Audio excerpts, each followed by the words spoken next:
వార్త 6వ అధ్యాయం. మత్తయి సువార్త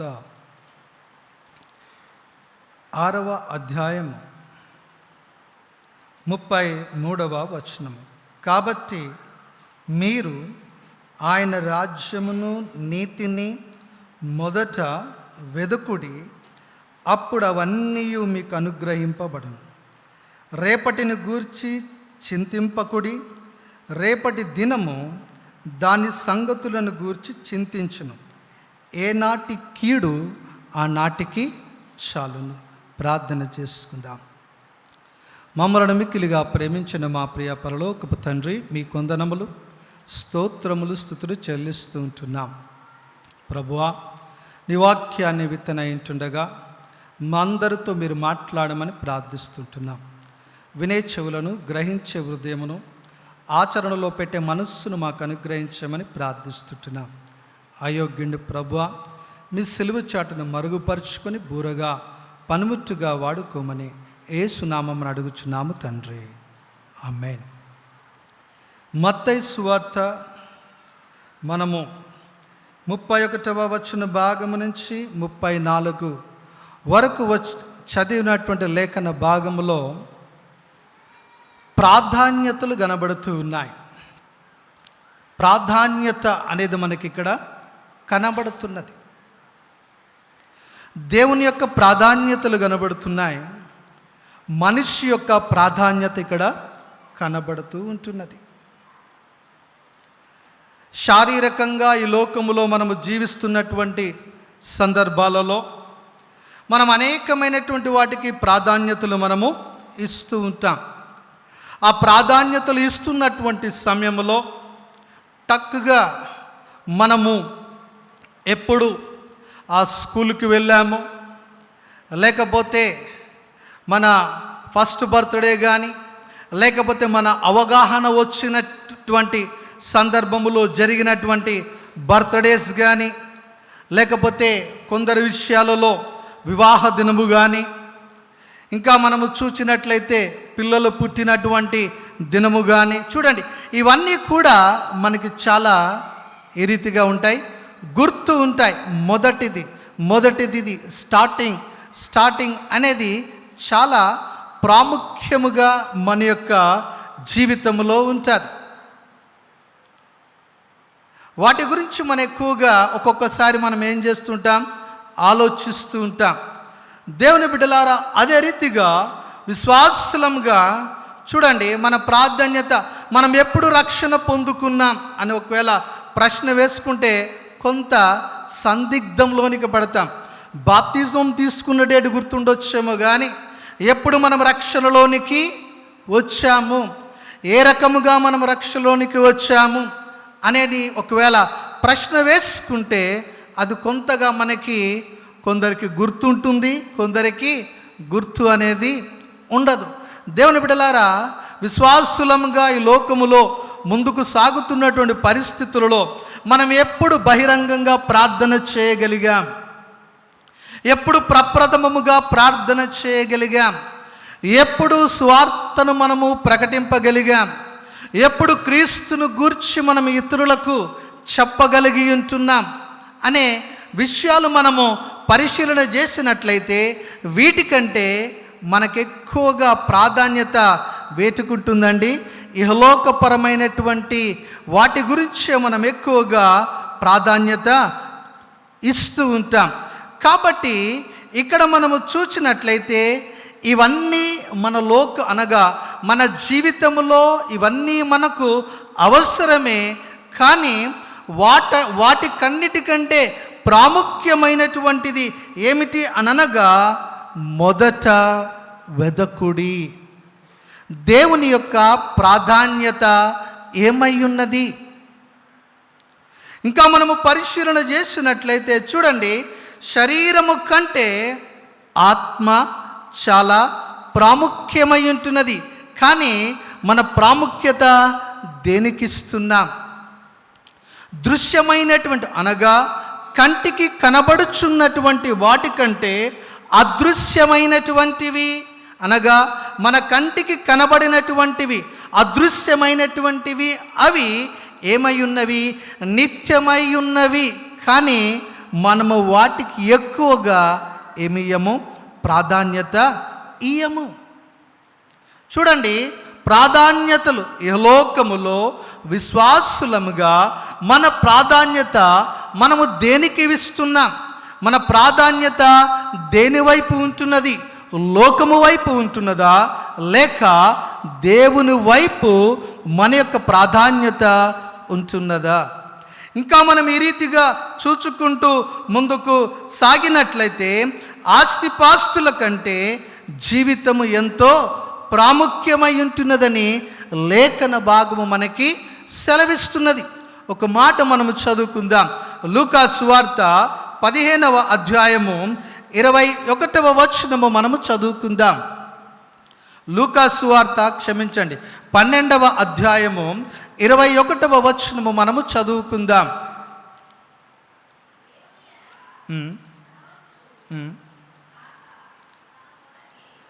దేవుని ఎడల ధనవంతుడు కాక తన కొరకే సమకూర్చుకునివాడు అలాగుననే యుండునని చెప్పెను. ఆ పైన చూచినట్లయితే, నా ప్రాణమా తినుము త్రాగుము 19వ వచనములో మనము చూస్తూ ఉన్నాం. 20వ వచనములో దేవుడు, వెర్రివాడా, ఈ రాత్రి నీ ప్రాణమును నడుగుచున్నాను, నీవు సిద్ధపరిచినవి ఎవని వగునని అతనితో అనగా, ఏది ప్రాధాన్యత అనగా దేవుని ఎడల ధనవంతులగుట ప్రాధాన్యత. చూడండి, ఈ లోకములో మనము చూస్తుంటాం, కొందరిని మనం పరిశీలన చూసినట్లయితే శరీరము కంటే ఆత్మీయమైనటువంటివి ఎంతో ప్రాముఖ్యమై ఉంటున్నవి.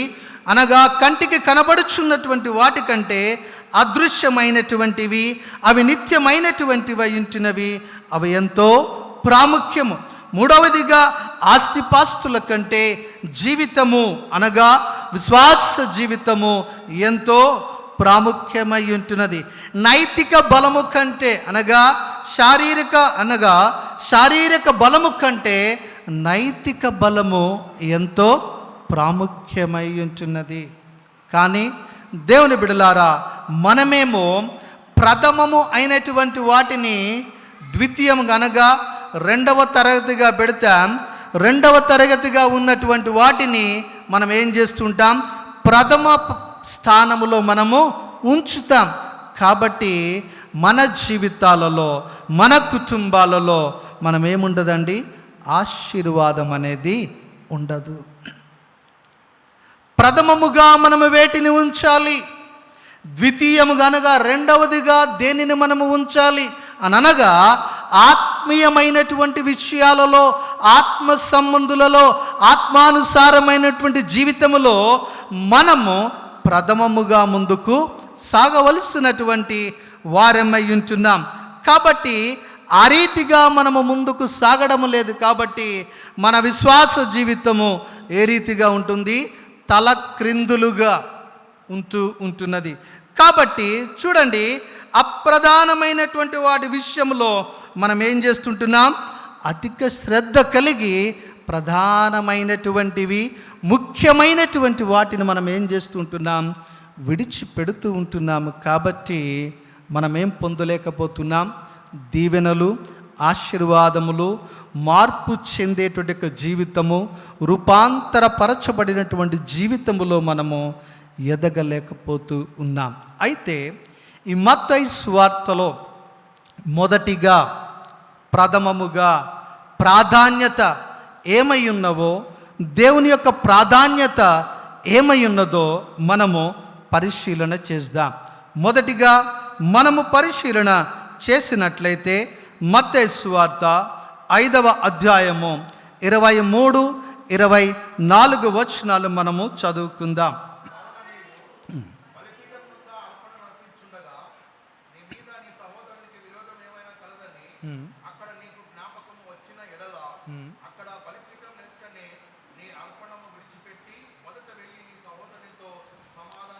మొదట దేవుడు కోరుకునేది ఈ యొక్క లేఖన భాగమును బట్టి మనము పరిశీలన చేసినట్లయితే మొదట దేవుడు కోరుకునేది సమాధానము. ఎవరితో సమాధానపడమని దేవుడు సెలవిస్తున్నాడు అనగా నీ సహోదరునితో. ఎవరు సహోదరులు? అన్నదమ్ములు అనగా ఒక తల్లి గర్భము నుండి జన్మించినటువంటి వారిని మనం ఏమంటాం? అన్నదమ్ములు అని అంటాం కదండి.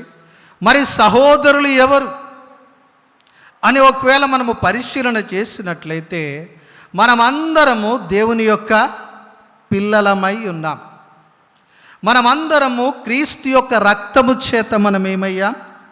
కడగబడ్డాం.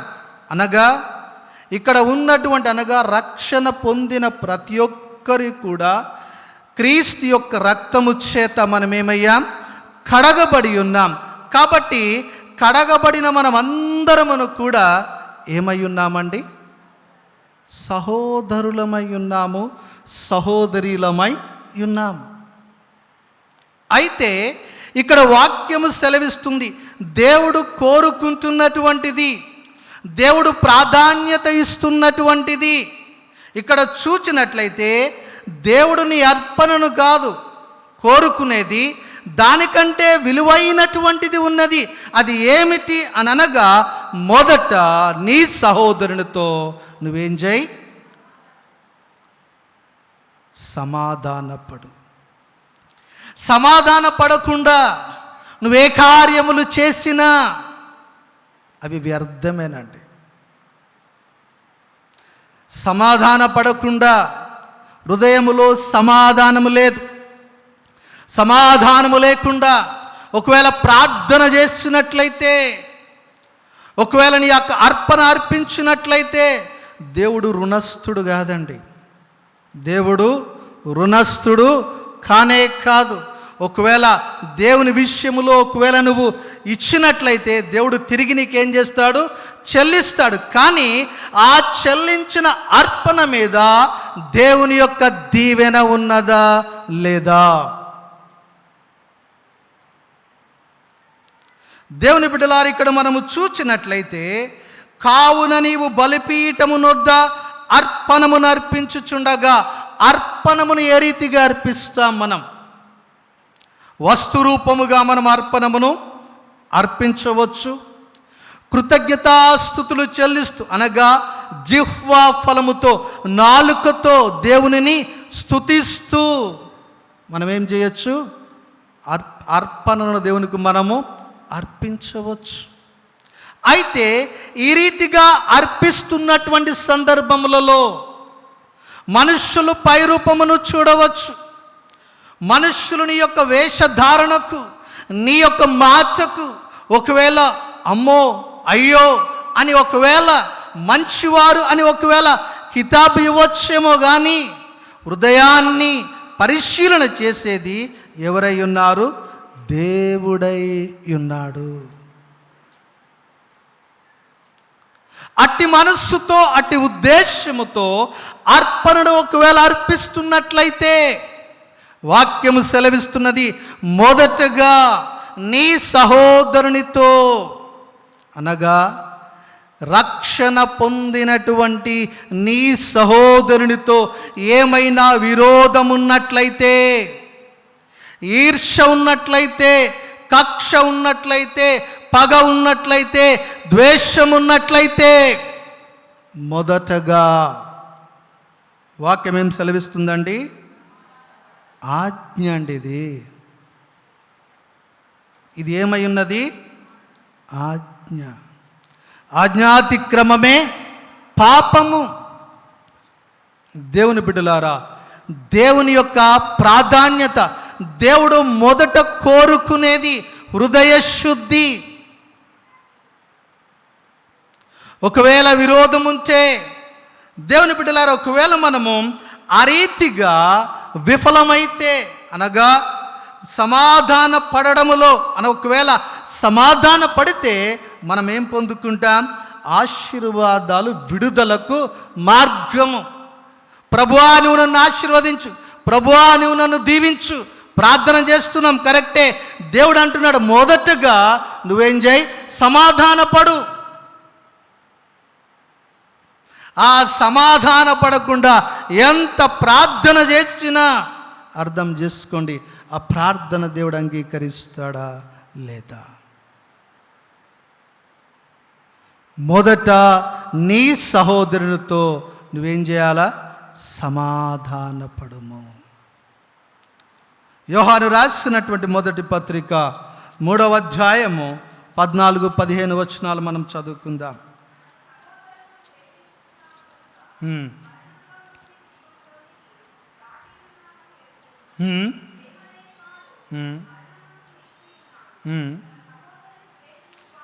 తన సహోదరుని ద్వేషించువాడు నరహంతకుడు. ఏ నరహంతకుని యందు ఏముండదటండి, నిత్య జీవము ఉండదు. ఒకవేళ సహోదరులను సహోదరీలను ఒకవేళ ద్వేషిస్తున్నట్లయితే వానిలో నిత్య జీవం ఉండదని వాక్యము స్పష్టముగా సెలవిస్తున్నది. దేవుడు కోరుకునేది మొదటగా నీ సహోదరునితో సమాధానపడము. సమాధాన పడకుండా ఎన్నెన్నో చేయొచ్చు అండి, గొప్ప గొప్ప కార్యాలు చేయొచ్చు ఏ లోకపరంగా, కానీ ప్రాముఖ్యమేమై ఉన్నది, సమాధానము. దేవుని దృష్టిలో మనం ఏ రీతిగా ఉండాలా, నీతిమంతులముగా నిందారహితులముగా మనము ఉండాలి. నోవాహును దేవుడు చూచినప్పుడు ఏ రీతిగా ఉన్నాడట, నిందారహితుడుగా ఉన్నాడు. దేవుడి యొక్క మధ్యాహ్న కాల సమయంలో మనలను, మన కుటుంబాలను, మన వ్యక్తిగత జీవితాలను చూస్తున్నటువంటి సమయంలో మనం ఎలా కనబడుతున్నాం? మన హృదయములో సమాధానము కలిగి ఉన్నామా, సమాధానము లేక మనం ఉంటున్నామా? ప్రశ్న వేసుకుందాం దేవుని బిడ్డలారా. దేవుడు కోరుకునేది మొదటగా మనం ఇక్కడ చూచినట్లయితే, నీవు బలిపీఠము నొద్ద అర్పణమును అర్పించుచుండగా నీ మీద నీ సహోదరునికి విరోధమేమైనను కలదని అక్కడ నీకు జ్ఞాపకము వచ్చినడలా, వ్యక్తిగతంగా ప్రార్థనలో జ్ఞాపకము వచ్చినడలా, వాక్యము నీకు తెలియజేస్తున్నటువంటి పరిస్థితులలో నీకు జ్ఞాపకము వచ్చిన ఎడలా ఏం చేయాలటండి, వెళ్ళి సమాధానపడము. కష్టమే సమాధాన పడడం, కానీ ఎప్పుడైతే క్రీస్తు మీద ఆధారపడతామో నా కాడి తేలికైనది, సులువైనది.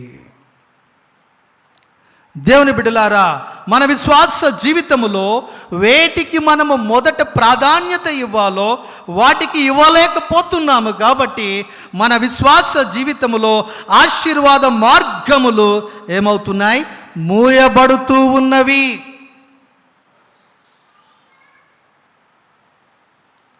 సమాధాన పడుట ఎంతో ప్రాముఖ్యమై ఉంటున్నది.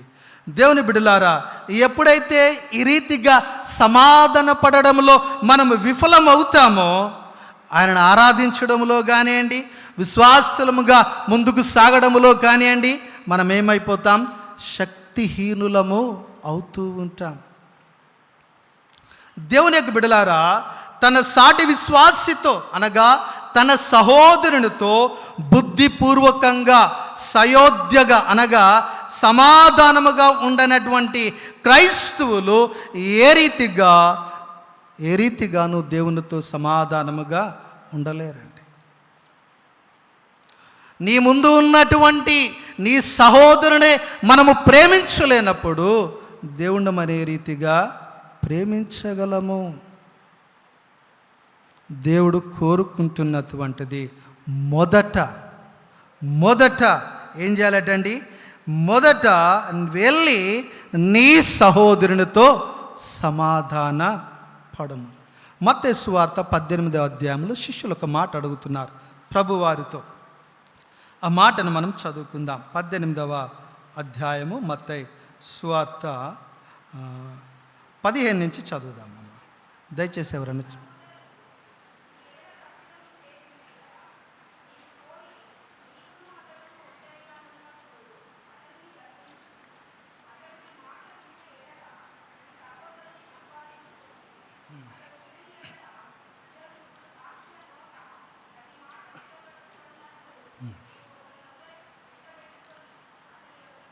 అమ్మ చాలం 22వ వచనం.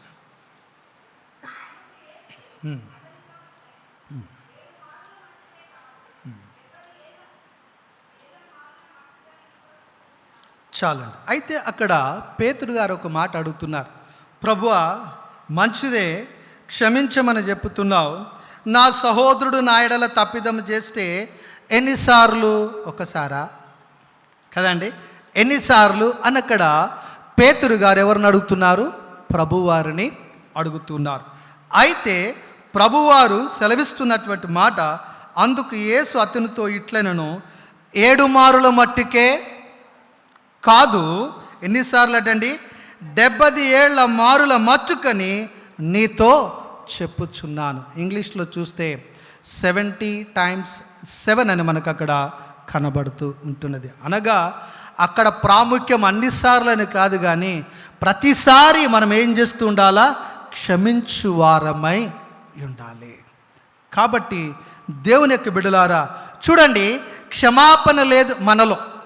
క్షమాపణ లేకుండా ఒకవేళ మనము ముందుకు సాగినట్లయితే, క్షమించకుండా సమాధానపరచకుండా ఒకవేళ ముందుకు సాగినట్లయితే, ప్రభువారు ఒక మాట మాట్లాడుతున్నారు.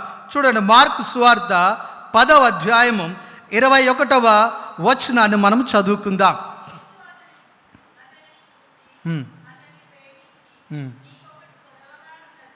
20వ వచనంలో చూస్తే, అందుకు ఆ యవనస్తుడు అంటాడు, అయ్యా, నేను చిన్నప్పటి నుంచి కూడా ఇవన్నీ నేను చేస్తూనే ఉన్నాను. అఫ్కోర్స్ అన్ని ఆజ్ఞలు పాటిస్తున్నానని అతడు అనుకుంటూ ఉన్నాడు. కానీ ప్రభువారు ఒక మాట సెలవిస్తున్నారు, నీకొకటి కొదువుగా ఉన్నది.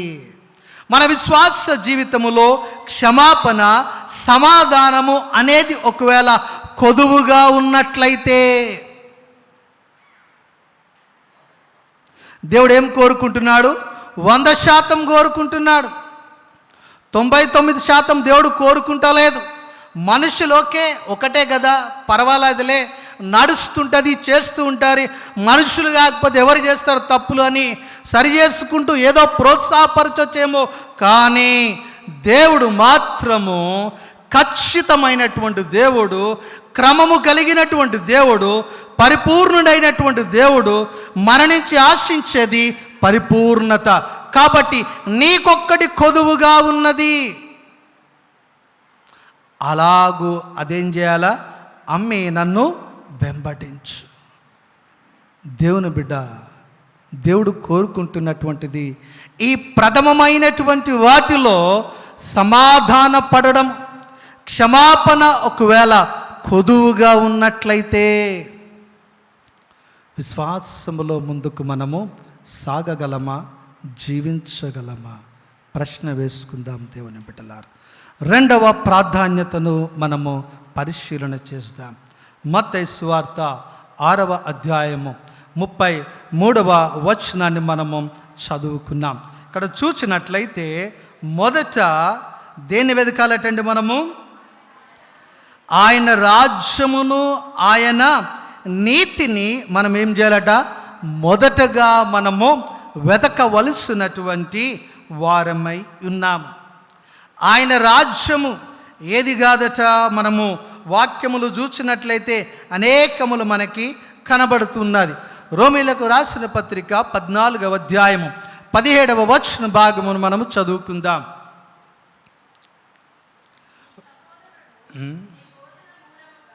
రోమా 14:17 అమ్మ, అదేనమ్మా.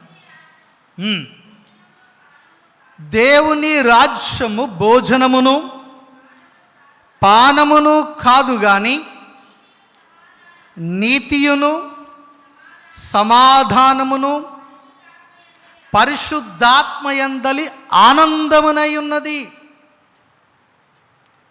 దేని యందు ఆనందం అటండి? పరిశుద్ధాత్మయందలి ఆనందం. పరిశుద్ధాత్మయందలి ఆనందాన్ని మనం ఏ రీతిగా పొందుకుంటాం? పరిశుద్ధాత్మ అందలి ఆనందాన్ని మనము ఏ రీతిగా పొందుకుంటాం? చూడండి, దేవుడు మనలను నీతిమంతులనుగా చేర్చి ఉంటున్నాడు. నీతిమంతులనుగా చూడండి, పరిశుద్ధత ఆయన నీతి ద్వారా సూచించడము జరుగుతూ ఉన్నది. కాబట్టి మనము నీతిమంతులముగా ఈ లోకములో ముందుకు సాగవలసినటువంటి వారమై ఉన్నాం. చూడండి, ఒక ఉదాహరణకు మనం అర్థము చేసుకున్నటకు, దావీదు పాపము చేసినటువంటి సందర్భములో నాతాను ప్రవక్త ఎప్పుడైతే పాపము విషయములో హెచ్చరిక చేశాడో, చేసిన సందర్భములో పాపమును ఏం చేస్తున్నాడు? అతడు ఒప్పుకుంటున్నాడు. ఒప్పుకొనుటను బట్టి ప్రభు యొక్క కృపను, దీవెన, ఆశీర్వాదములను అతడు పొందుకొని ఉంటున్నాడు.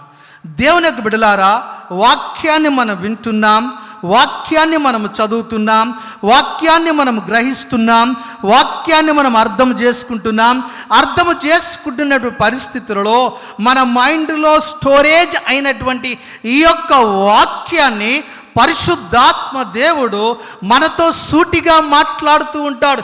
ఈ రీతిగా చేయవద్దు, ఆ రీతిగా మాట్లాడవద్దు, ఈ రీతిగా బ్రతకవద్దు అని ఎప్పుడైతే ఆయన మనకి తెలియపరుస్తాడో, తెలియపరిచినప్పుడు ఆ మాటకు మనం ఎప్పుడైతే లోబడతామో, తద్వారా మనం ఏమవుతామండి? పరిశుద్ధాత్మయందలి ఆనందాన్ని పొందుకుంటూ ఉంటాం. ఆ ఆనందం ఎప్పుడు పొందుకుంటాం? పరిశుద్ధాత్మ దేవుని యొక్క కాపుదలలో, నడిపింపులో, ఆలోచనలలో మనం ఎప్పుడైతే ముందుకు సాగుతూ ఉంటామో ఏం పొందుకుంటాం? ఆనందింపబడుతూ ఉంటాం, సంతోషిస్తూ ఉంటాం. అరే, దేవుని మాటలలో నేను బ్రతికాను, దేవుని వాక్యానుసారంగా జీవించాను, అడుగులు వేశాను, దేవుని కృపతో నేనేమయ్యాను? బలపరచబడాను.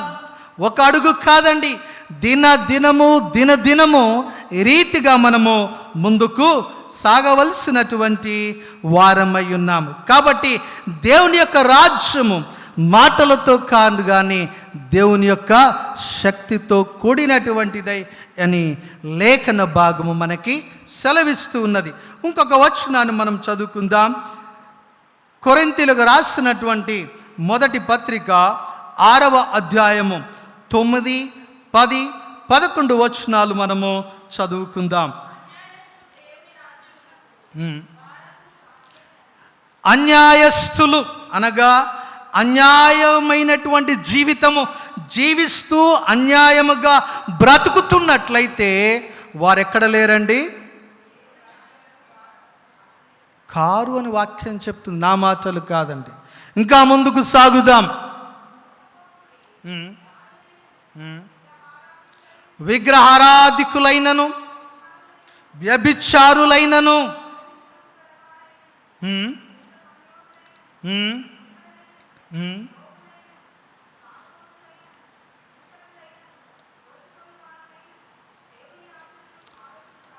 వీరు దేవుని రాజ్యమునకు వారసులు కానేరరు అని వాక్యము స్పష్టముగా తెలియపరుస్తూ ఉన్నది.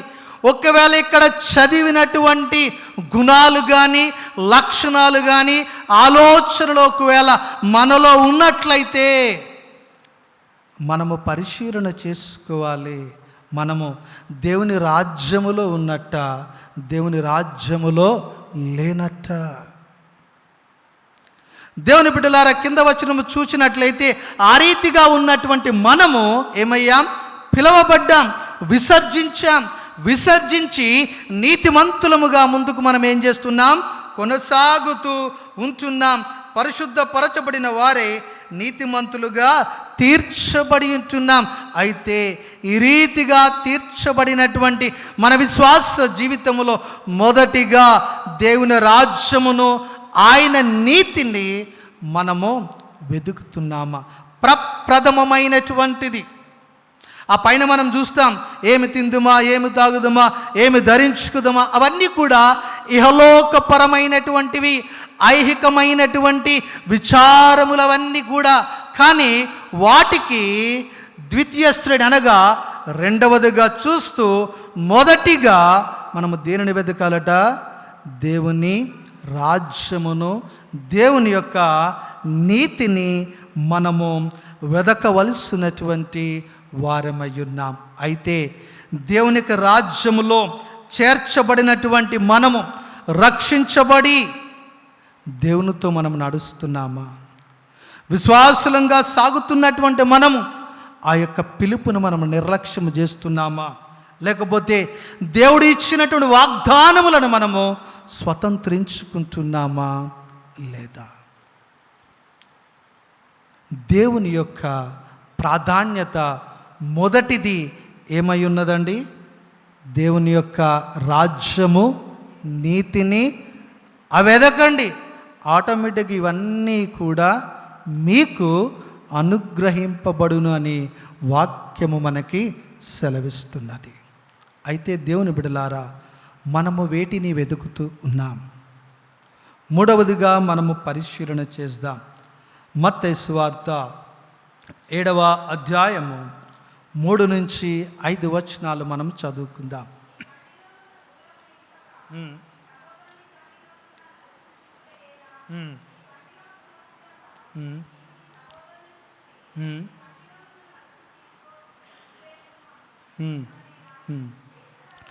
వేషధారి, మొదట నీ కంటిలోనున్న దూలమును తీసివేసుకునుము. దేవుడు కోరుతున్నది మొదట వేషధారణ జీవితము. ఆ వేషధారణ జీవితాన్ని తీసివేయమని దేవుడు కోరుకుంటూ ఉన్నాడు. వేషధారణ అనగా పైపైన భక్తి కలిగినటువంటి వారు, పైపైన విశ్వాసులమని జీవిస్తున్నటువంటి వారు, రెండు తలంపుల మధ్య సతమతమవుతున్నటువంటి విశ్వాస జీవితమును ప్రభువారు ఏమంటున్నారు? వేషధారి అని చెప్పుతూ, మొదట నీ కంటిలోనున్న దూలమును తీసుకునము, అప్పుడు నీ సహోదరుని కంటిలోనున్న నలుసును తీసివేయుటకు నీకు తేటగా ఏమవుతుందట? కనబడును. హృదయము అన్నిటికంటే ఘోరమైనటువంటి వ్యాధి కలిగినటువంటిది. ఇర్మియా గ్రంథముల మాట మనకి వ్రాయబడి ఉన్నది. మన హృదయము ఏ రీతిగా ఉంటున్నది? దేవుని బిడ్డలారా, దేవుడు కోరుకుంటున్నటువంటిది మొదట మనం ఏం చేయాలటండి? ఇక్కడ మనం చదువుతున్నాం 7వ అధ్యాయంలో 3వదిగా మనము చూచినట్లయితే, మొదట నీ కంటిలోనున్న దూలమును తీసుకునము అనగా ప్రభు వారి యొక్క ఉద్దేశము ఏమిటి అనగా, 2వ వచనములో మీరు తీర్పు తీర్చు చొప్పుననే మిమ్మును గూర్చియు తీర్పు తీర్చబడును, మీరు కొలుచు కొలత చెప్పుననే మీకును కొలవబడును. మనం ఏ కొలతతో కొలుస్తామో అదే కొలత దేవుడు మనతో కూడా కొలుస్తాడట. కాబట్టి ఇక్కడ వాక్యము సెలవిస్తుంది, మొదట మన కంటిలోనున్నటువంటి దూలాన్ని తీసుకుని ఎదుటివాని యొక్క కంటిలో ఉన్నటువంటి నలుసు తేటగా కనబడుతున్నదని వాక్యం సెలవిస్తున్నది. కాబట్టి ప్రభువు కోరుకుంటున్నటువంటిది మొదట మన యొక్క కంటిలో ఉన్నటువంటి దూలమును తీసుకునుట. గలతీలకు రాసిన పత్రిక 6వ అధ్యాయము 1వ వచనం మనం చదువుకుందాం.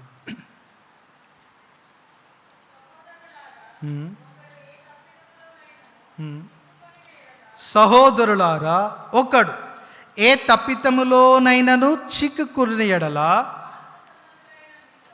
ఆత్మ సంబంధులైన మీలో ప్రతివాడును అనగా ఆత్మానుసారముగా విశ్వాసులముగా జీవిస్తున్నటువంటి ప్రతివాడును కూడా తానును శోధింపబడునేమో అని ఏం చేయాలటండి? మనము కూడా ఆ రీతిగా శోధనలలో పడిపోతామేమో, అటువంటి ఉచ్చులు మనకి రాబోతూ ఉండొచ్చు. కాబట్టి అటువంటి పరిస్థితులలో శోధింపబడునేమో అని తన విషయమై చూచుకొనుచు, అనగా మనలను మనము సరిచేసుకుంటూ. తర్వాత ఏం చేయాలటండి? సాత్వికమైన మనస్సుతో అట్టి వారిని మంచి దారిలోనికి తీసుకొని రావలెను. ఎవరైనా ఒకవేళ పొరపాట్లలో ముందుకు సాగుతున్నట్లయితే, ఒకవేళ ఆ రీతిగా మనము జీవిస్తున్నామా లేదా అని మనలను మనము స్వపరీక్ష చేసుకుని వ్యక్తిగతంగా తన సహోదరుని కలిసి, బ్రదర్ ఈ రీతిగా మీరు చేస్తున్నారు, ఒకసారి మీరేం చేయండి, ఆలోచించండి, ఇది వాక్యానుసారమైనటువంటిది కాదు. కాబట్టి చూడండి బ్రదర్, ఎందుకో చెప్పాలనిపించింది మీకు, నేను చెప్తున్నాను, పంచుకుంటున్నాను వ్యక్తిగతముగా. ఏ రీతిగా చెప్పాలండి? వ్యక్తిగతముగా చెప్పినప్పుడు అతడేమవుతాడు? స్పందిస్తాడు. మంచిది, స్వీకరించగలిగితే అతడు ఇంకా క్రీస్తులో ముందుకు ఎదగగలుగుతాడు. స్వీకరింపబడినట్లయితే ప్రభువా అని వారి నిమిత్తం మనం ఏం చేయాలా? ప్రార్థన చేయవలసినటువంటి వారమై ఉన్నాం. దేవుని బిడలారా, మూడవదిగా దేవుడు కోరుకుంటున్నటువంటిది ఏమిటి అనగా, మొదటగా మనలను మనము తీర్పు తీర్చుకొనవలెను. నాలుగవదిగా మనం పరిశీలన చేద్దాం, ముగించేస్తానండి. నాలుగవదిగా చూసినట్లయితే మత్తయి సువార్త 23వ అధ్యాయము 25, 26 వచనాలు మనం చదువుకుందాం.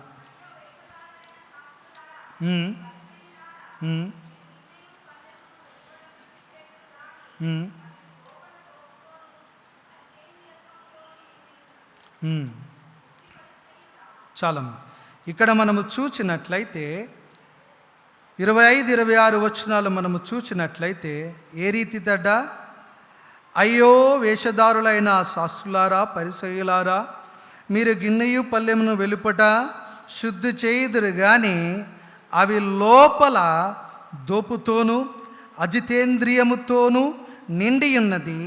గుడ్డి పరిసయ్యుడా, గిన్నెయు పల్లెమును వెలుపల శుద్ధి అగునట్లు ముందు వాటి లోపల శుద్ధి చేయము. దేవుడు కోరుకుంటున్నాడు ముందు వాటి లోపల, అనగా హృదయ శుద్ధి.